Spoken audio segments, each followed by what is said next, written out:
ಕಲಬುರಗಿ ಲೋಕಸಭೆ ಅಖಾಡದಲ್ಲಿ ಬೆದರಿಕೆಯ ಪತ್ರ ಲಢಾಯಿ.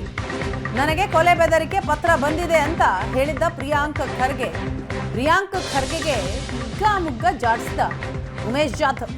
15 ದಿನಗಳ ಹಿಂದೆ ಬೆದರಿಕೆ ಪತ್ರ ಬಂದಿದೆ ಅಂತಾನೆ. ಯಾರಾದರೂ ನಂಬುವ ಮಾತಾ ಇದು ಅಂತ ಜಾಧವ್ ಪ್ರಶ್ನೆ ಮಾಡ್ತಾನೆ. ಬೆದರಿಕೆ ಹಾಕಿದವರನ್ನ ಬಂಧಿಸಿ ಒಳಗೆ ಹಾಕಿ 8 ದಿನದ ಹಿಂದೆ ಠಾಣೆಗೆ ದೂರು ನೀಡಿದ್ದೇನೆ ಅಂತ ಹೇಳ್ತಾರೆ. ಹಾಗಾದ್ರೆ 8 ದಿನ ಪ್ರಿಯಾಂಕ್ ಖರ್ಗೆ ಏನ್ ಮಲಗಿದ್ರ? ಪ್ರಿಯಾಂಕ್ಗೆ ಅಧಿಕಾರ ಇಲ್ವಾ? ನಿಮ್ಗೆ ಪವರ್ ಇಲ್ವಾ? ಎಐಸಿಸಿ ಅಧ್ಯಕ್ಷರ ಪುತ್ರರಾಗಿದ್ದೀರಿ. ನಿಮ್ಮ ಅಧಿಕಾರ ಬಳಸಿ ಬೆದರಿಕೆ ಪತ್ರ ಸಚಿವರಿಗೆ ಬಂದಿದೆ ಅಂತಂದ್ರೆ ಯಾರಾದರೂ ನಂಬ್ತಾರಾ? ಪ್ರಿಯಾಂಕ್ ಖರ್ಗೆ ವಿರುದ್ಧ ಸಂಸದ ಉಮೇಶ್ ಜಾಧವ್ ಆಡಿದಂತಹ ಆಕ್ರೋಶದ ಮಾತಿದು. ಯಾರು ಭರೋಸಾ ಮಾಡ್ತೀರೇನೋ?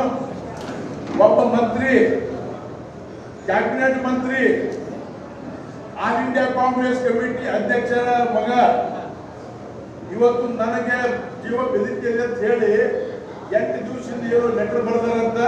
7 ದಿವಸ ಮಕ್ಕೊಂಡಿದ್ರೆ ಇವರು 24 ತಾಸಿನಾಗ ವಿದಿನ್ 24 ಅವರ್ಸ್ ಅವ್ರ ಪವರ್ ಯೂಸ್ ಮಾಡಿ ಯಾರು ಫೇಕ್ ಲೆಟರ್ ಬರ್ತಾರ ಅವ್ರಿಗೆ ಬಂದಿ ಒಳಗೆ ಹಾಕುವಂತ ಕೆಲಸ ಮಾಡಬೇಕು. ನಮ್ಮ ಮೇಲೆ ಇಂಡೈರೆಕ್ಟ್ ಇವ್ರನ್ನ ಸಮಜಾಯಿಸ್ಕೊಡ್ಬೇಕು. ನಾ ಯಾಕೆ ಸಮಜಾಯಿಸಿಕೊಡ್ಲಪ್ಪ? ನಿನಗೆ ಸಮಜಾಯಿಸ್ಕೊಡ್ಲಿಕ್ಕೆ ನೀವು ಮಂತ್ರಿ ಆಗಿದೆಯಲ್ಲ, ನಿನ್ ಪವರ್ ನಿನ್ ಕೈ ಆಗದಲ್ಲ. Use your power to carry forward. ನಮ್ಗೆ ಹೇಳ್ತಾರ ಯಾರಾದ್ರೂ ಭರೋಸಾ ಮಾಡ್ತೀರಿ? ನಾವೊಬ್ಬ ಫ್ರೀಡಮ್ ಫೈಟರ್ ಮಗ ಇದ್ದೀನಿ, ಸ್ಕೂಲ್ ಟೀಚರ್ ಮಗ ಇದ್ದೀನಿ. ನಾನು 24x7 ಕೆಲಸ ಮಾಡ್ತೀನಿ. ಸಮಯ ಕಡಿಮೆ ಇತ್ತು, ಕೆಲಸ ಮಾಡೀವಿ. ಮುಂದೆ ಟೈಮ್ ಸಿಕ್ಕಾಗ ನಿಮಗೆ.